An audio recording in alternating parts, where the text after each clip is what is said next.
So let's also talk about the entire thing about you writing an article on Sharan's company as well, and you mentioned his name as well.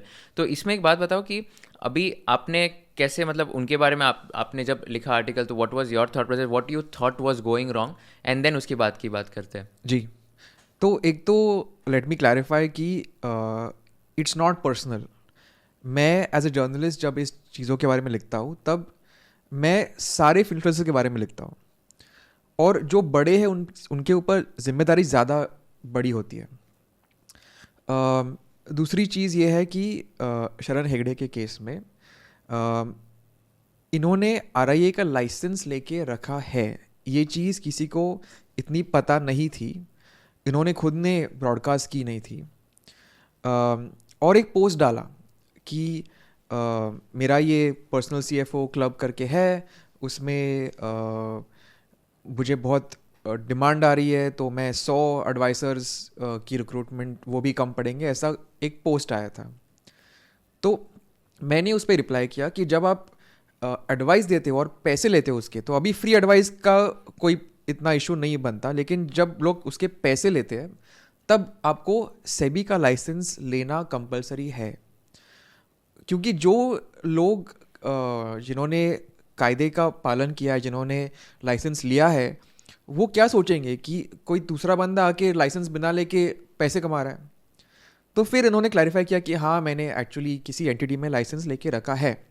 तो फिर बात बन जाती है कि जो सेबी का एक बहुत ही स्ट्रिक्ट कोड है आरआईएस के ऊपर, रजिस्टर्ड इन्वेस्टमेंट एडवाइजर्स के ऊपर, कि आप प्रमोशन जब कर रहे हो तब किस तरीके से करना चाहिए, आपका ऑफिस एड्रेस होना चाहिए, आपका रजिस्ट्रेशन नंबर होना चाहिए। क्या उसको आपने कंप्लाई किया है उस पोस्ट में? मेरा मानना था कि वो कंप्लायंट नहीं है। शरण हेगड़े ने उसका रिप्लाई ऐसा दिया कि वो तो बस एक हायरिंग पोस्ट था, वो एडवर्टाइजमेंट थी नहीं, तो इसलिए हमें कोई ज़रूरत नहीं है उससे कंप्लाई करने की। लेकिन मेरा कहने से और एक कदम आगे है। वो क्या है कि अगर आप इन्फ्लुएंसर हो और आपके पास एक लाइसेंस है किसी एंटिटी में, तो फिर आपके सारे पोस्ट्स एक तरीके का एडवर्टाइजमेंट ही है उसके लिए। क्योंकि लोग वहाँ कैसे आएंगे? आपको देख के आएंगे, आपकी वीडियोस देख के आएंगे। फिर आपने वेबसाइट के अंदर एक बैनर लगा दिया और कह दिया कि बैनर में तो कुछ प्रॉब्लम नहीं, बैनर तो कंप्लाइंट है। वो हाउ इज़ दैट लॉजिकल? मतलब अगर आपने लाइसेंस लिया है तो आपके सारे पोस्ट्स सेबी कोड को कंप्लाई करने चाहिए।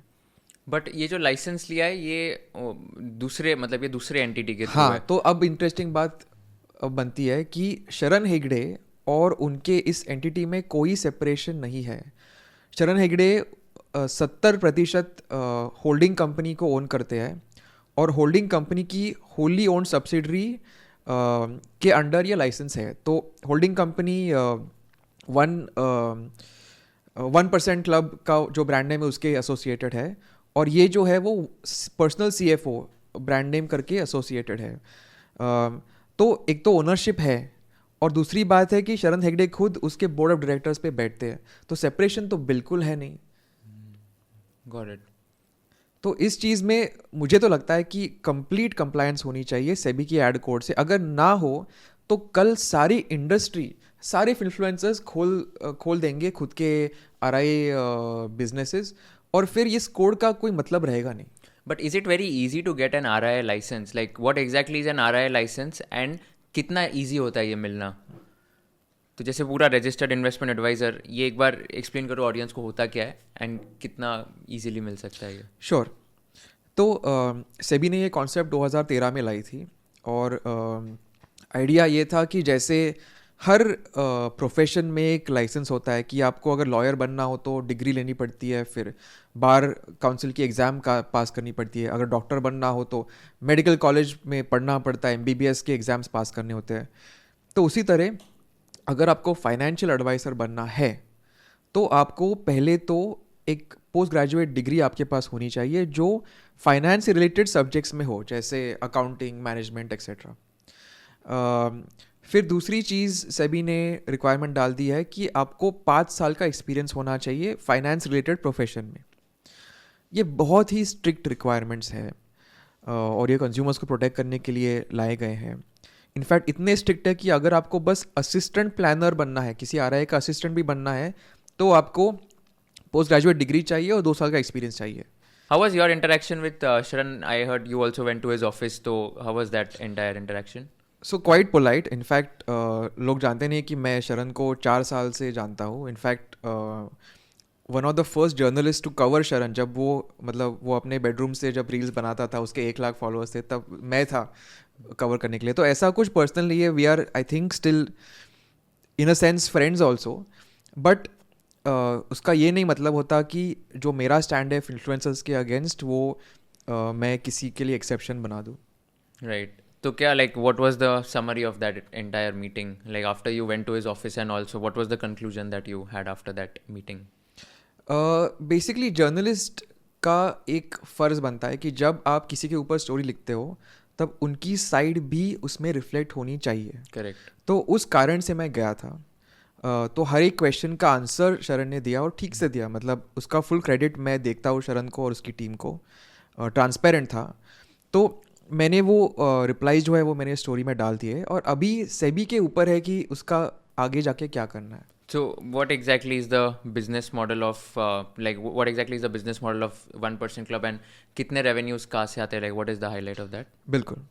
तो मेरी मीटिंग में शरण ने मुझे ये फिगर्स बताए. बेसिकली उसका एनुअल रेवेन्यू जो है, टोटल एनुअल रेवेन्यू, वो 60 करोड़ है. उसमें से 51 करोड़ जो है वो फाइनेंशियल एजुकेशन से आते हैं, वो कहता है. और बाकी 9 करोड़ फिर क्रेडिट कार्ड्स, इंश्योरेंस वगैरह वगैरह प्रोडक्ट्स डिस्ट्रीब्यूट करके, मतलब बेच के वहाँ से आते हैं पैसे. Credit cards as in like दूसरे कंपनीज के क्रेडिट हाँ. कार्ड्स डिस्ट्रीब्यूट करके जो हाँ. कमीशन हाँ मिलता हाँ हो. और इंश्योरेंस. ओके. तो ये 2 मेन तरीके. जो उसका एडवाइजरी बिजनेस है वो अभी बहुत ही छोटा है. उसको बस 3 महीने हुए हैं. तो उसमें बस 75 करोड़ का एसेट्स अंडर एडवाइस है. मतलब इसका मतलब उसका रेवेन्यू नहीं हो गया, उतने एसेट्स पे वो एडवाइस देता है. और उसके 150 क्लाइंट है. तो उसका अभी रेवेन्यू ज़्यादा है नहीं.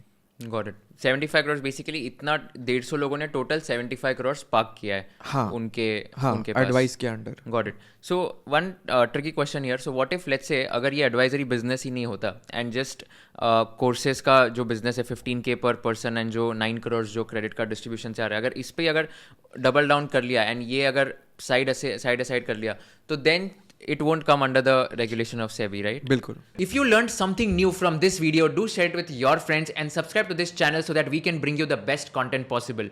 Also, if you want to watch this entire episode, click on the link in the description box and you can go to Kushal Lodha YouTube channel and watch the entire podcast episode. Thank you so much for watching this and have an amazing day.